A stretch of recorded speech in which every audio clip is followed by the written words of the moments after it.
کاروبار کریں، آپ کو کسی نے منع نہیں کیا، لیکن کوئی شخص بازار میں اس وقت تک نہ جائے جب تک 3 کام نہیں کر لیتا۔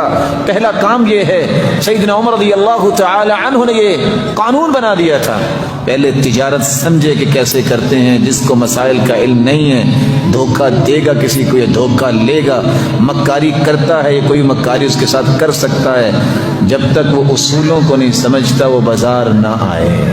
ہے تھوڑی سی کڑوی بات، لیکن سیدنا عمر نے یہ کہا تھا جس بندے کو پتہ نہیں ہے تجارت کرنی کیسے، وہ ہمارے بازار میں نہ آئے، یہ دین ہے۔ اور دوسرا کام، اس وقت تک آپ جب تک کرتے نہیں بازار داخل نہ ہوا کریں۔ آپ شاپ پہ جائیں، فیکٹری میں جائیں، اللہ آپ کو ڈھیروں مال دے، حلال اور پاکیزہ دے کہ آپ کو زندگی میں کوئی پریشانی نہ ہو، آپ دعا پڑھ کے بازار جائیں۔ کون سی دعا؟ لا الہ الا اللہ وحدہ لا شریک لہ لہ الملک ولہ الحمد وہو حی لا یموت بیدہ الخیر وہو علی کل شیء قدیر۔ یہ دعا پڑھ کے جو جاتا ہے، 1000 کو 1000 سے ملٹیپلائی کرے تو کیا جواب آئے گا؟ 10 لاکھ۔ 10 لاکھ نیکیاں ملتی ہیں۔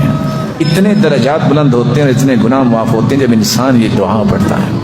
تیسرا کام یہ بھی ہو سکتا ہے آپ کے لیے پرانا بھی ہو نیا بھی ہو، اللہ کے رسول نے فرمایا جب تم ڈیل کرنے بیٹھو، کوئی چیز خریدنی ہے، کوئی بیچنی ہے، فشوبوا بالصدقہ فإن الشیطان یحضر، اس ڈیل میں شیطان بھی بیٹھا ہوتا ہے، اس شیطان کا منہ توڑنے کے لیے ڈیل سے فارغ ہونے سے پہلے صدقے کی نیت کر لو، یہ صدقہ کر دیا کرو، شیطان کے شکنجے اور اس کی شرارت سے یہ بیع و شراء، یہ ڈیل، یہ پروجیکٹ جو ہے وہ پاک صاف ہو جائے گا۔ کریں تجارت، کسی نے منع ہی نہیں کیا، شریعت نے یہ کہا ہی نہیں ہے کہ آپ لاکھ کی ڈیل کرتے تو 50,000 صدقہ کرے، یہ کہا ہی نہیں ہے، آپ 5 روپے بھی دے سکتے ہیں۔ اور جب انسان صدقہ کرتا ہے تو اللہ عز و جلال صدقے کی وجہ سے یفک 70 شیطانا، 70 شیطانوں کے منہ توڑ دیتے ہیں، اللہ منہ بند کر دیتے ہیں۔